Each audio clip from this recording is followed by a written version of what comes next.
Okay, very good. So this is the International Writers Inspiring Change podcast. We call it the Author Shout Out podcast.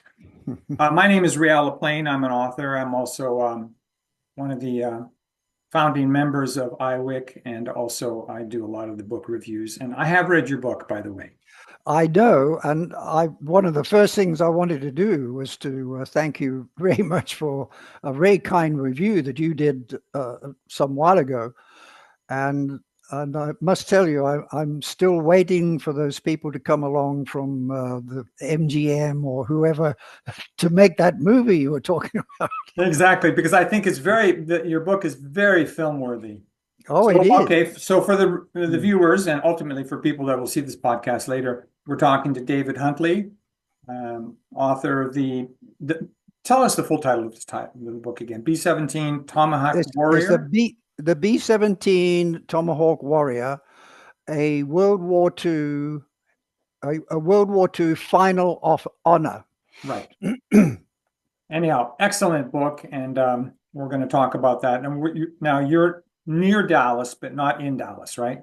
Dallas, Texas. Correct. We're about 30 miles north of Dallas in a city called McKinney, one of the fastest growing cities in the United States right now. A really lovely little place, and we enjoy it here. Great, great.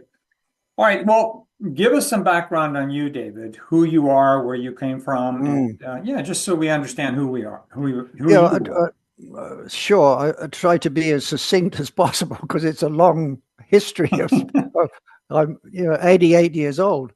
But started out, of course, in England. I went through the London Blitz during the war as a child, and there's a lot to say about that in the book, of course, and it gives a little perspective as to how a child looks at World War or bombing of London compared to, say, some of the adults. It's a different perspective.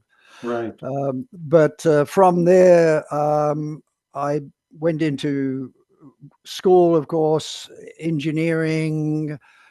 After the war, England was in a bit of a terrible state economically, and hundreds of thousands of people were leaving England to go and start new lives in the colonies like Australia, New Zealand, Hmm. Canada. And my wife and I, in fact, I had just married a French girl who'd also been through World War II. She was in France and Okay. had been under Nazi occupation during the war. But we left England in 57 and we went to live in Africa. We were there 21 years, and all my children were born in Africa. We You were in South eventually, Africa, you're talking about? no, we were in Rhodesia, In Rhodesia. Okay. which became Zimbabwe. But then I did move to South Africa because I started a new business there. And we eventually left Africa in 78 and came to the United States. And we've been here since then. You've been around the world a bit. A lot, yes, yeah, in many in many different ways. I Mm. mean, your wife must also have some very intense stories to tell about Yeah, occupation in France. yes. I reflect on some of that in the book a little bit, not too much, because there's possibly another book out there in the head, as it were. Yeah. She, of course, sadly passed away about 7 years ago. So Okay. we were married 62 years before she left to go to heaven. And but yes, she and her family had to flee from the German invasion when they came, Mm. and it was called the Exodus, or the Exode in French, or the Exodus, and which millions of French people had to flee. But sadly, many of them got shot at by Stuka dive bombers, and Sophie, my wife, and her family had to dive into roadside dishes to escape from these dive bombers, which was shooting at them. Um, so there were some experiences that she had, of course. Wow. One thing she was terrified of was the dogs, with the Germans who had these big German shepherd dogs, barking and growling at people. She Were they was trained to terrified. attack people, or are they? Well, yeah, if you've ever seen the films of Yeah, German Nazis and so on, they're holding these dogs on a leash, always gnashing and barking at people. She was terrified of those dogs. I understand. Okay, well, so that's sort of the background. So now we started this yesterday before Yeah, the right. system went down on us. Tell us the story of what you witnessed and when the the B-17 bomber Yes. crashed in England. We, first of all, I had gone through the London Blitz all from 1940 onward, and we were living in a suburb of London called Clapham, Hmm. and we had a house in which it had a cellar. So when the raids came, we were able to go down into the coal cellar. We also had what's known as a Morrison shelter, which is uh, a, a thing which was it was actually donated to us by the government, and it was like a, a solid steel shelter in the living room in the form of a table which you used to eat off of and sleep underneath with wire mesh. So we had that plus the cellar. And I would walk to school with my Mickey Mouse gas mask, and a lunch was bread and dripping, which was plain bread with the fat from the roast from the previous week spread on top with pepper and salt, wrapped in newspaper, where I would walk to school with that. So there's no such thing as these fancy lunch boxes and No, treats and all kinds indeed. of stuff. It was, raw material. We didn't have to wear the Mickey Mouse gas mask, but we had to practice with it. It was the ugliest thing you ever saw. Uh, if you put it on, you could scare every cat in the neighborhood. Sure. But so anyway, the having gone through all the bombing and the raids every night and that kind of thing, eventually the V1s rockets and the V2s began coming in. Well, it was just before the V2s, but they were imminently coming in at that time around August 44. Hmm. And my father felt that these weapons were really, really, they were killing a lot of people. We lost, by the way, 43,000 of my fellow Londoners during the war. Right. 43,000. This is, as you can Horrible imagine, a amount lot. Yeah. of the carnage. Of that, about 180 were women. 180,000 were women and children. A lot of children were evacuated. Of course, it was not It was not obligatory, but it was highly recommended. I was evacuated for about 3 weeks. I hated it. Hmm. My father had been in both World Wars. He was in World War One, and he was wounded and evacuated at Dunkirk. So when he came back from Dunkirk, he was very reluctant for me to go to be evacuated. And so the fact that I didn't like it and he wanted me home, he came and fetched me. And so that's where I stayed at home during the Blitz. Hmm. But when these V2 and V1 rockets were threatening us, my father felt us three boys, that's myself, my stepbrother, and my older brother, they would move us to an aunt's cottage in Loudwater, which is a village about 20 miles outside of London. Okay.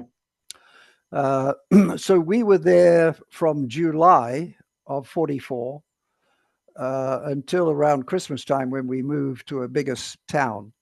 But in August, which is only a month after we moved there was in the morning of August the 12th, there was this incredible vibrating, horrible noise of this plane coming over the top of our cottage. We thought it was going to land on our roof because it was so low. And but 30 to 40 seconds later, there was this massive explosion, one of the biggest things I'd heard from out the war. And all the windows were, well, the whole building was shaking to bits. And us boys jumped out of bed because it was almost getting light. It was not quite dawn, but it was just getting light. And my older brother said, "Come on, let's go. Let's go and see what this is, what's happened." So we all jumped out of bed, got dressed, and we ran up the hill, which was about 1.5 miles away. And we kept following the smoke. And I thought to myself, "Oh, this is good because I'm going to get some more shrapnel for my collection." Because that's us boys. That's what we used to do. You're not supposed to do it, but we did it anyway. Of course. And I thought, oh, this would be great because I'll get some good shrapnel and boasting to all my pals. Well, when we got there, and eventually it took us about 20 minutes to almost half an hour to get through all the fields and over the stiles and following the smoke. When we got there, the auxiliary crews were already there. The devastation, there was no way of recognizing it was a plane at all. It was in pieces. Wow. And they were picking up body parts of the crew. I saw them picking up bits of arms, bloody hands, and they were putting them in these galvanized bins, which they were carrying with them. And pretty horrifying thing to see when you're 7. Yeah, I mean, I'd seen stuff in London, during the Blitz, people being carried out of buildings, and of course, there's still bodies, but they're all in one piece. Yes. This was just totally different. Seeing all these body parts. And I was sort of mesmerized. And I said to one of my brothers, there was some parachute silks lying, one in the hedge, another one on the ground. And I said to my brother, surely they didn't try to bail out. And I forget what his answer was, but I had the answer later, in as much that those parachutes were shrouds. They were covering body parts. Body parts, yeah. And in my book, I quote from one of the military surgeons who was sent to the scene by the 398th Bomb Group, for which that squadron belonged. The surgeon who came, he quotes in my book that it was a devastating scene. Everything was evaporated. Nothing big, nothing larger than a fist. That was his comment. It's in my book. And I make the comment, well, I saw things which were a bit larger than a fist. But anyway, that's the scene. That's the backstory. Well, so now that's 1944 we're talking about. Yeah, 1944. It wasn't until 2016 when I was looking on the web for something, and I came across this story of this plane in a place called Penn, which is a village. And I said to Sophie, my wife, I said, that's the plane, because I talked to my kids and my family about that story. And I said to my wife, I said, that's the plane I saw.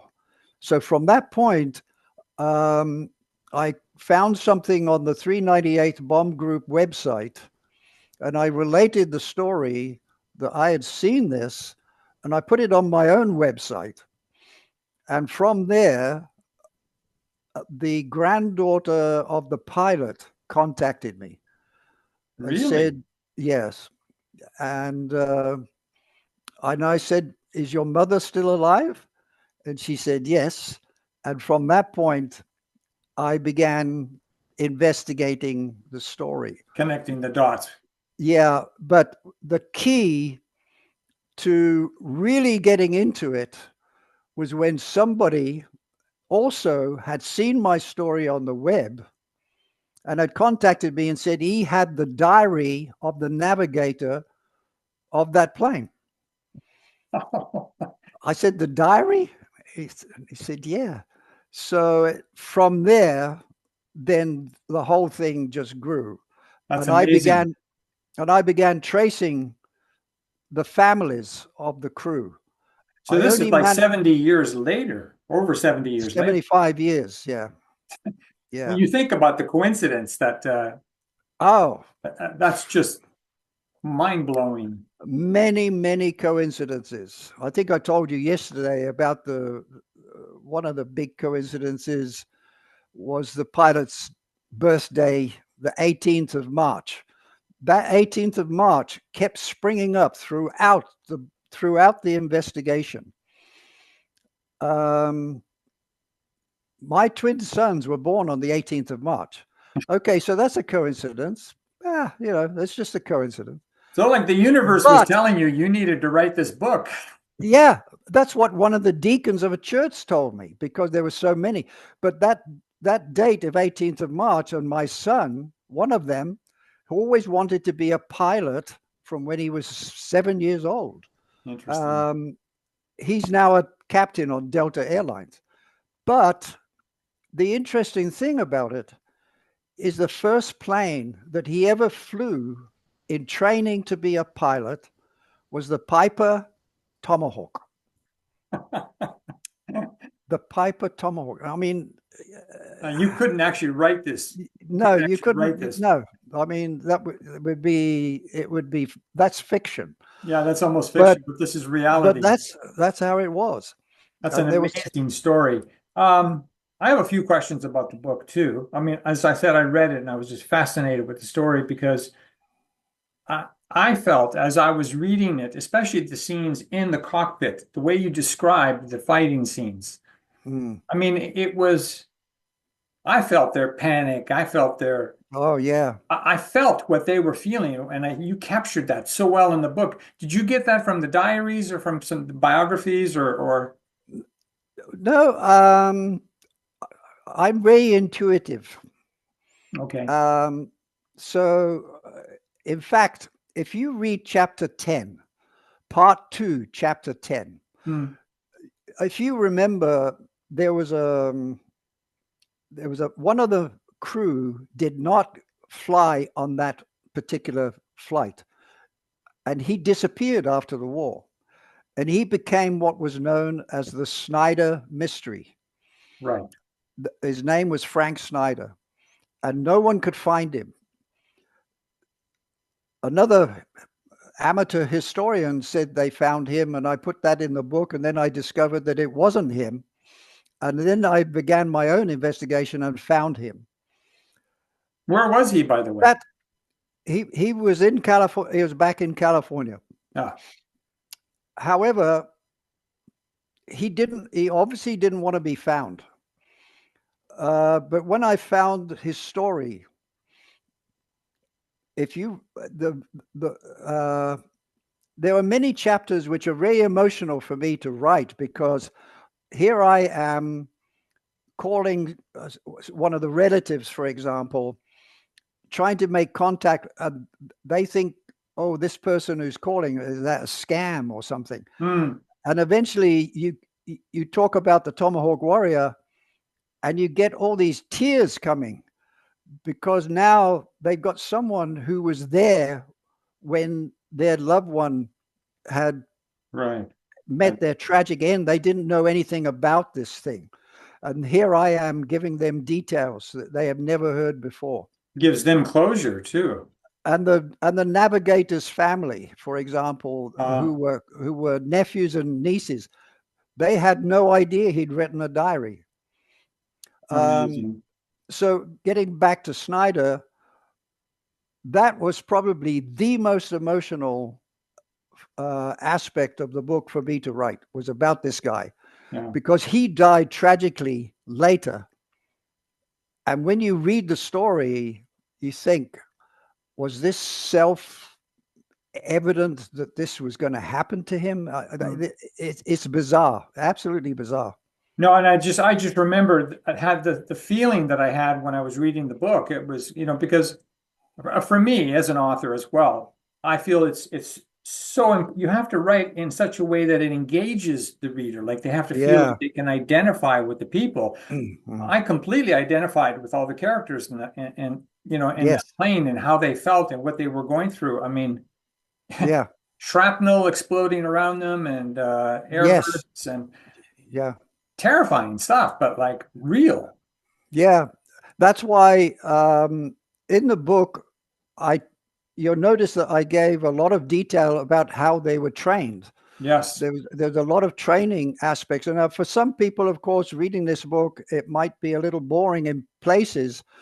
But I urge people to read the whole book because there's a concise story um, of everything that it takes to be in war, knowing that you only got a 60% chance coming back. right. And that's how these guys went in there. And this book has been complemented uh, by Lucky Luckadoo. He's a major Lucky Luckadoo. He's now 104 years old, but he was a pilot of in the Bloody 100, which was a B-17 squadron in 1943 that Hmm. that got really hammered. Um, and he read my book and was enthralled by its descriptions. No, it's And amazing. many people think that my book is a compliment is to the Masters of the Air, which is a Spielberg Hanks series on TV about the B-17 and their effectiveness of bombing during the war. That's interesting. A comment on that. I saw that Masters of the Air Mm. when it came out, and I was thinking of your book all through that, relating back to it because Yes, they, like again, Spielberg, of course, does an yes, amazing job of portraying the reality of war. absolutely, yeah. And yeah, the again, your book was right there. Well, that's the thing. Although it's a non-fiction, I wanted to make sure that this is not a post-mortem of machinery. Yeah. I wanted to make sure that this is a human story Mm. because, after all, uh, you've got all these fantastic machines and airplanes and what have you, but it's the people who are flying them and facing some of the most formidable odds. Oh, Uh, almost impossible odds when you think about some of the yeah, descriptions of what they were flying into and what the Germans exactly. were throwing at them at the Yeah, time. yeah. It's quite revelatory, actually. Yeah. Mm. Okay, another question for you here. Just jumping around, but briefly, can you tell us what the connection is between JFK's older brother, Joseph?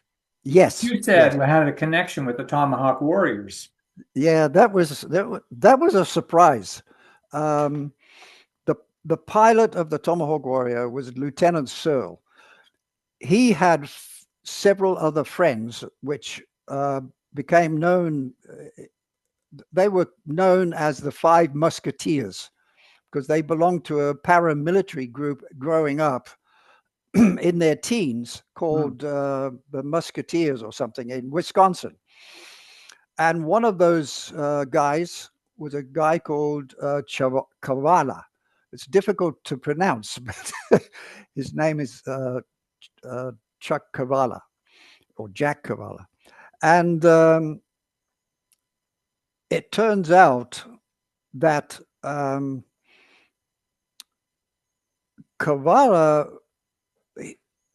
this is the link. He was also in the he was in the Navy, and he was a pilot in the Navy, flying with Joseph Kennedy. He was a compatriot of Joseph Kennedy. Okay. So Joseph Kennedy's plane went down on exactly the same day as the Tomahawk Warrior. Oh my Uh, God. when you read that book, I give a whole detailed story of the project, which was a secret project called Aphrodite, in which the Americans were trying to turn old B-17 bombers into drones for bombing Germany without a pilot. And it was an experiment, and it was partially successful, but very often it wasn't successful. And one of the unsuccessful ones was the one in which was piloted by Joseph P. Kennedy, and it exploded in midair over England on the 12th of August, that same day that the Tomahawk Warrior went down. Again, you couldn't write this. No. So, I mean, that was the coincidence there, but the fact that the link was with this guy, Kavala. But what was even more interesting was later in the 60s or 70s, anyway, there was a German newspaper that published an article in, I think it was the Bild newspaper, in which this German said that they had captured Joseph Kennedy, and that he had tried to escape, and they shot him and they buried him in an unknown grave somewhere in France, I think it was. So that was a story and this got published in America by, and I put it in the book with the Tribune something or other. Was that East Germany that was claiming that at the time? I can't remember who it was now, but it's in the book. Yeah. So Kavala, who had been his compatriot, completely wrote to the newspaper, the American newspaper, on his father's lawyer's letterhead, which I publish in the book, and he refuted everything that newspaper had said. He says, I was a compatriot of his, and there's absolutely no way. Plus, they got this wrong, they got that wrong, and this was wrong. And he completely refuted this. And the JFK Library in Boston were very grateful to have this book of mine as a supplement, because they told me they have very little information of Joseph P. Kennedy's life. Okay. And this would be, they said, they quoted something that this would be something for historians and scholars to study. I mean, it's obviously your book is going to become a legacy of its own, because it is. I think so. It does capture a window of that time period in World War II, which now there are lots of documentaries on it, but very few stories like what you wrote and captured in that book with the reality. Yeah. And that's amazing. Yeah, and it's got so many different concise stories in there. The last chapter, if you remember, is Lord Howe. Look at the scroll of honor that I got for the crew. It was with the help of Lord Howe. Lord Howe, his ancestors were the admiral of the fleet of the British Navy and the general of the British Army for the American Revolution. So there's another connection, which you'll read about in this book. Right. There's a lot of crisscrossing that goes on in the book here. Yeah, yeah. We were talking just before we started recording the podcast. You were talking about, because we had Clara with us yesterday during that podcast. Was it Carla or Clara? Sorry, it was Carla. I thought Carla. I think it was Carla. Yeah. Yeah. And hopefully she gets an opportunity to see this podcast, because we were talking about the fact that she was probably she obviously admired the book. She said right in there that she was planning to read it. But then you started to mention something about the Sisters of the American Revolution. Oh, the Daughters of the American Revolution. The Daughters of American, yeah. Yeah, it's a very, very big organization. And I was quite surprised, really. And to be a member, the person, obviously a woman, has to have some authenticated link to someone who was originally a pioneer in the United States from England. Okay. So those who were previously part of the American Revolution years ago, they had to have some kind of link to those people. And these chapters, you could have a city like Dallas, and they could have maybe 3-4 of these chapters, not just one chapter, several. Mm. And it comprises of many thousands of women all over the country. When they very kindly awarded me the Americanism Medal. And what that is, it's a medal that they award to someone who has been naturalized American, but who has done some kind of humanitarian work for veterans, Right. which is what I've done, because I donate some of my proceeds to veterans or whatever. I've done different things. And so at the conference, when they awarded this to me, it was very, very impressive. I gave a speech and got a standing ovation from 1,100 women. Very nice. In Dallas, right? Is it Dallas? No, that conference was in Houston. On Houston, okay. And it was called the National Banquet, Defense Banquet or something. Mm. Fascinating. It's fascinating. And as a result, I've given talks, my World War II talks, to many, many different chapters around Texas. And that enables me to also to sell my book, of course. Of course, of course.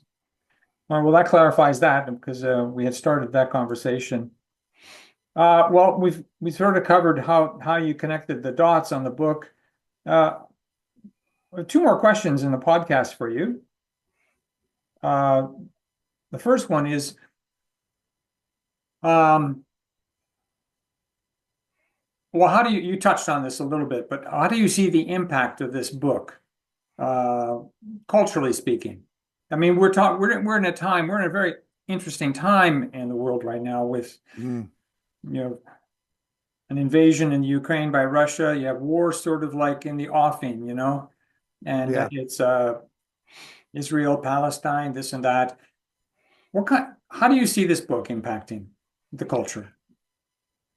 I see, in terms of wartime, what is really apparent is the determination for keeping people free. Hmm. And I think that there was such a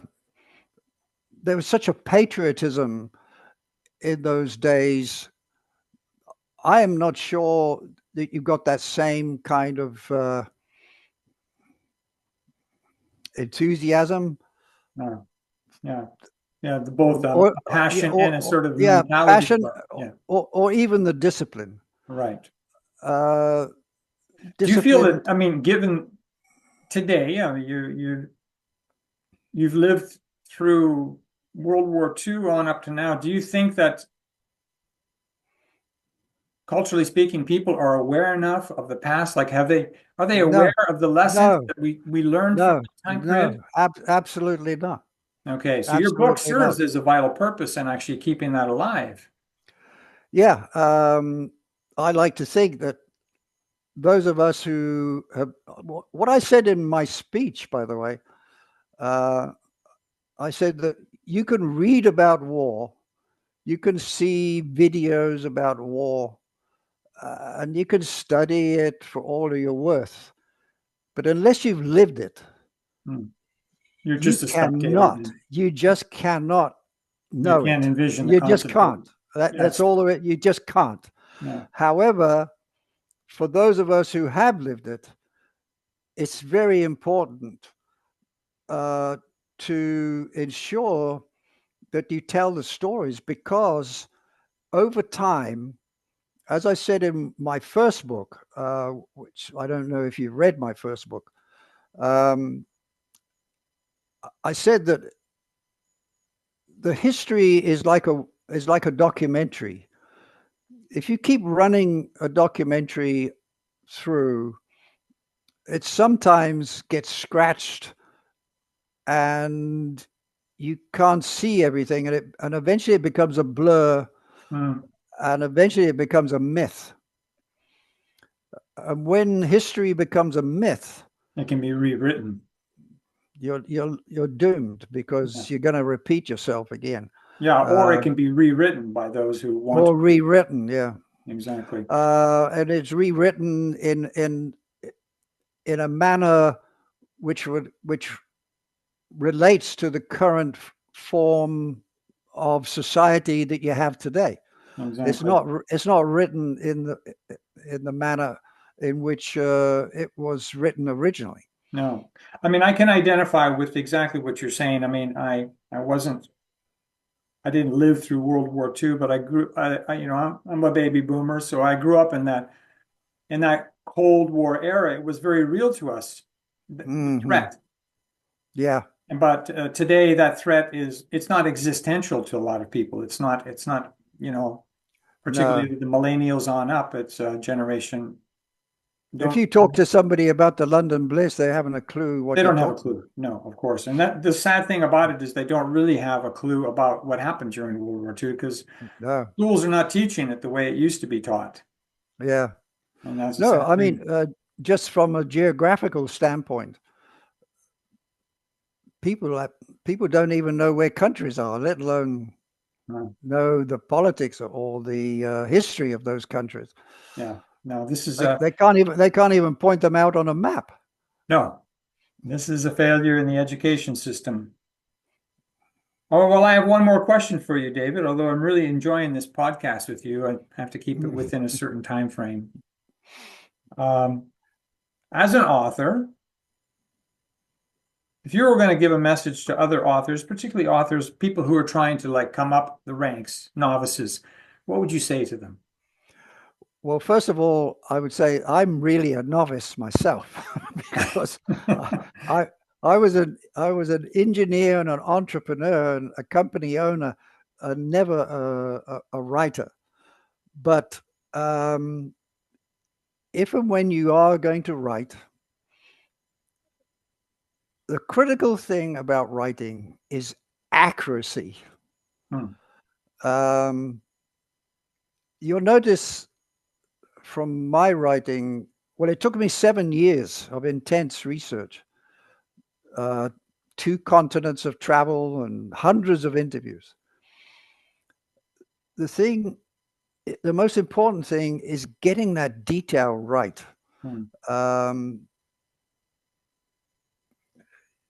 Making sure that your timeline and what's happening in that timeline represents that particular timeline. Don't bring something else into it which is completely irrelevant or out of context. These are the things which you have to be very careful about. Yeah, so people can actually relate to it, especially if people are reading the book who have a concept of that timeline. Yes, yeah. Whether it's fiction or nonfiction,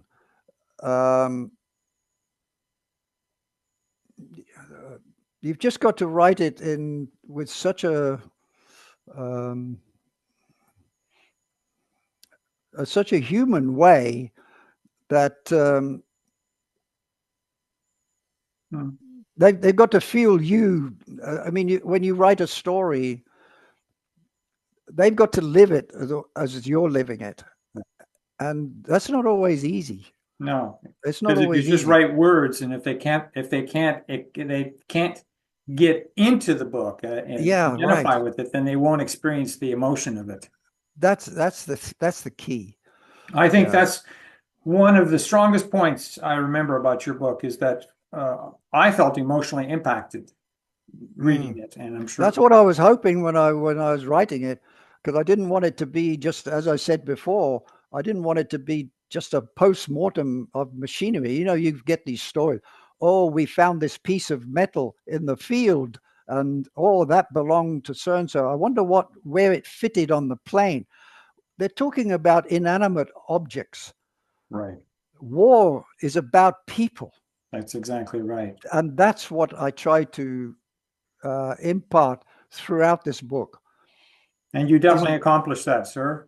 Yeah, thanks, Ralph. By the I way, I have to really, comment here before we end the video that your English accent is still in the background there. yeah. What are you getting from the accent? Tell me. Well, I mean, I wouldn't have guessed it unless you told me you were from England, but I do detect, I originally came from Canada and I grew up around a lot of Brits. So I have an ear for Oh, it. so you think I'm more American, Well, even you're, though, because I don't even say the last or fast, or I don't speak with an American accent. So what accent is it? well, I would say, I don't know, it's somewhere in between, but it's, I'll tell you what it is. I lived in Africa for 21 years, so I picked up some accent of there. course. Yeah. Did you So pick up Afrikaans when you were down there? no, no, I didn't. Oh, but the I didn't. dialect. But the accent of Rhodesians and so on, that sort of hung around. Ah, But if you look, I could speak English just as well as anybody else if I had to. Oh my goodness me. But why do that if it just comes naturally the other way? yeah, of course, of course. Well, it's been a great podcast with you. Yeah, Really thanks. fascinating story. And obviously, we recommending the book from iWick. And We I do promote it appreciate that. Thank you. through our social media channels. And if maybe we'll get an opportunity to delve into your other book too. That would be interesting. Yeah, Yeah, there's some interesting aspects of that book that still resonate today. no, it's good. Uh, and yeah, that was really interesting. But thanks a lot, Rial. Yeah, it's been a pleasure. And I'm sure we'll be in touch again. And if you have some other material in the offing, we'll certainly be happy to bring you on the podcast again. Yeah. Hey, put your picture back on here again. Your real picture. Hold on. What did we lose me here? Hold on a second. You lost. I lost you. But I want you back. I want you Ah, there back we on it. Okay. Hold on a minute. I'm going to take a screenshot here. are. I got you. All right. Thank you for everything that you did in your review. I do appreciate it. You were one of the very few people that I know personally who have really got into the essence of that book, and that's really appreciated. Really appreciated. Well, thank you very much for writing the book. All right, Okay, David. So all the best. Thank you. we'll end off the podcast at this point, and we'll be posting the podcast on our website, so it'll be there permanently, so you can actually refer people to that page. I will. I will. Yep, and yeah, time immemorial. We'll keep the legacy of your book there. Yeah, thank you. That's very good, and I do appreciate everything. Thank you. All right, have a great day. Thank you very much. Bye for now. Bye-bye.